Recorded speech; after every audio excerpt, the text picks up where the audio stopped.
Detention is a side-scrolling point-and-click horror game developed by Red Candle and takes place in a school during a time in Taiwanese history known as the White Terror, a 38-year-long period of suppression in which Taiwan was placed under martial law, which claimed an untold number of political prisoners suspected of being anti-government. It's a grim exercise, not to mention a somewhat educational one for anyone unfamiliar with the historical significance, which leads me to the object of this video. The two things Detention does especially well. It looks upon its characters with a sympathetic eye, and it uses a strong sense of time and place to tell its story, not just through traditional narrative, but in its environmental design and puzzles. You play as Ray Fang, who for all intents and purposes is an unruly teen, a stereotype usually presented as an unsympathetic creature, whose existence only really serves to make others miserable, but is entirely understandable here. The same too can be said for those around Fang, teachers, students, and family. Fang is rebellious because her world is slowly being strangled by the heavy hand of an oppression that hasn't always been there. It taints everything, literally through its graying visuals, but atmospherically too. It's the kind of celestial North Korea, as Hitchens would put it, that strains marriages, friendships, systems, dreams, even how you think and process what goes on around you, what you're exposed to, and more.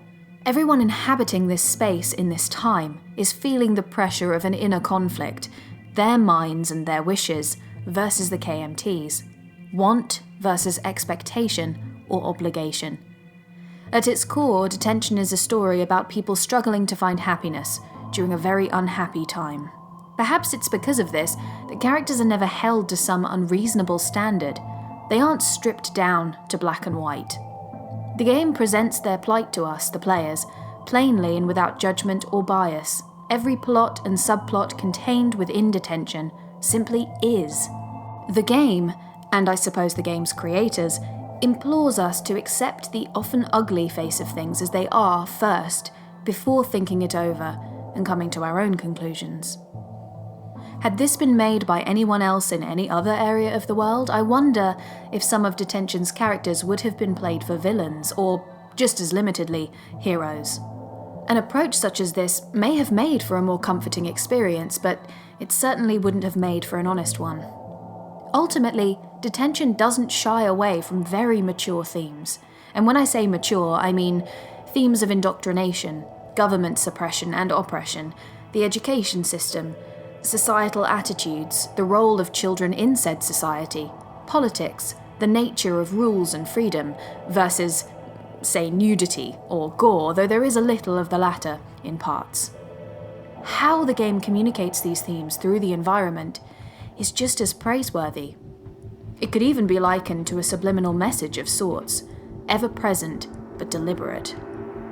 Features both old and new, familiar and foreign, are not just everywhere but practically at war with one another.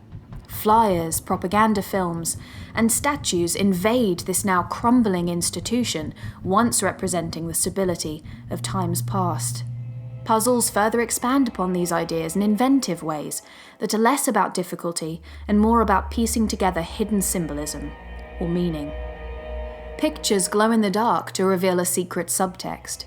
Dated superstitions must be harnessed to progress. A piggy bank, representing future prosperity, lies smashed on the floor in one segment to reveal a ticket out of Fang's dreary home life. You're not just solving puzzles. You, like Fang, and everybody else to some degree, are trying to make sense of this reality. The historical setting creates a story. That story seeps into the environment, which creates an atmosphere that fuels interactivity, the symbolism of which swings the experience right back into the emotional and thematic power of the aforementioned history and narrative. A beautiful, symbiotic cycle. That's all well and good, I can hear you say. But is it scary? This is a horror game after all. To that I say yes, the game is scary. Eerie even, which is better. Something is very wrong with the school, and it's very much supernatural in nature. Everything is rooted in Chinese culture and uses a mixture of Taoist and Buddhist beliefs and mythologies, which means you will find yourself trapped with ghosts, known as the Lingered. You'll be forced to hold your breath as they pass, or appease them with food offerings. There were moments that made me jump from my seat, after perching on the edge of it for some time. But whereas most horror games live and die, no pun intended, by whatever boogeyman they've created, Detention scares sprout from a reality some of us may not have experienced personally, but exists for many, even today.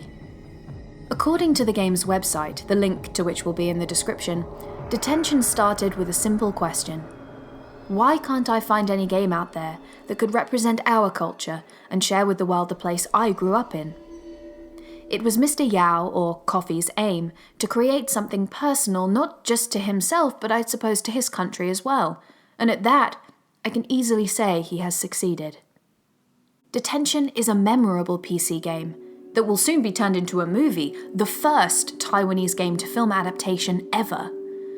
I urge you to give it a try if you have 5 or so hours to spare, love a good atmospheric horror game, or just want to experience a different perspective, something I think this medium and genre can only really benefit from. Thank you for watching. I hope you enjoyed this video. Please feel free to share your thoughts and comments about Detention here, on my Facebook page or on Twitter, the links to which are also down below. I try to read and respond to as many comments as I can. I'll see you soon in my next video. Thanks again.